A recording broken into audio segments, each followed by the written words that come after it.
Que l'on prépare son premier 10 km, un semi-marathon ou un marathon, on oscille souvent entre l'excitation d'avant-course et en même temps, on se pose beaucoup de questions. Aujourd'hui, on parle de la préparation de votre future course. C'est parti!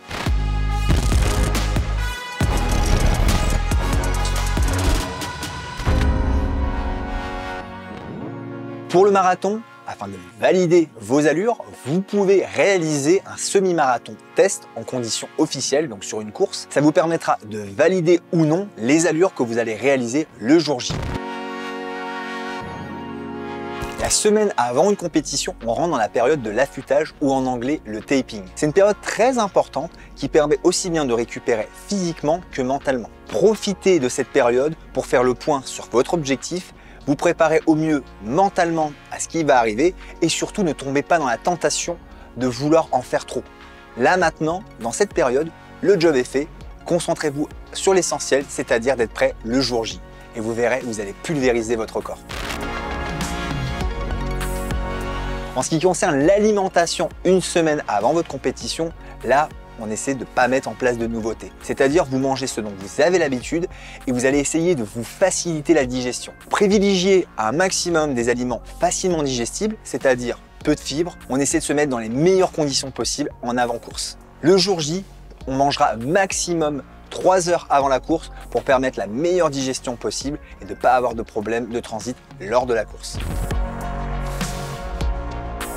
Avant le jour J, le maître mot, c'est l'anticipation. Qu'est-ce que vous allez faire de vos effets personnels? Est-ce qu'il y aura un accompagnateur avec vous? Est-ce qu'il y aura des casiers sur place? Des questions importantes sur lesquelles vous devez vous renseigner en amont. Le dossard, vous allez plutôt utiliser des épingles. Là, n'oubliez pas, il lui en faut généralement 3. Vous pouvez également utiliser un porte-dossard plus simple et en plus, on évite de faire des trous dans le maillot, c'est encore mieux. En ce qui concerne l'alimentation, l'hydratation, il peut être intéressant de s'enseigner sur le type d'alimentation que vous retrouverez sur les ravitaillements et également sur le type de ravitaillement en eau. Est-ce que l'organisation vous propose son propre ravitaillement ou est-ce que vous devez prendre vos flasques, votre gilet? Toutes les questions qui peuvent être très importantes pour le jour J. En amont de la course, vous pouvez vous renseigner au moins 24 à 48 heures avant l'échéance de la météo. C'est une donnée relativement importante car elle va conditionner l'équipement que vous aurez le jour J. En hiver, on profitera plutôt de mettre des équipements qui vont nous protéger les extrémités. On n'oublie pas les gants, on n'oublie pas non plus le bonnet, on n'oublie pas également les chaussettes en laine de mérinos si possible pour avoir une protection maximale contre le grand froid.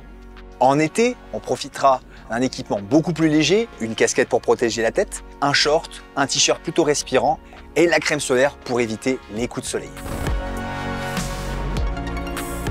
La gestion et la stratégie des allures est un élément important. Pour gérer au mieux son allure, vous pouvez utiliser soit votre smartphone avec une application comme Decathlon Coach ou bien une montre connectée qui vous permettra d'avoir votre allure en temps réel.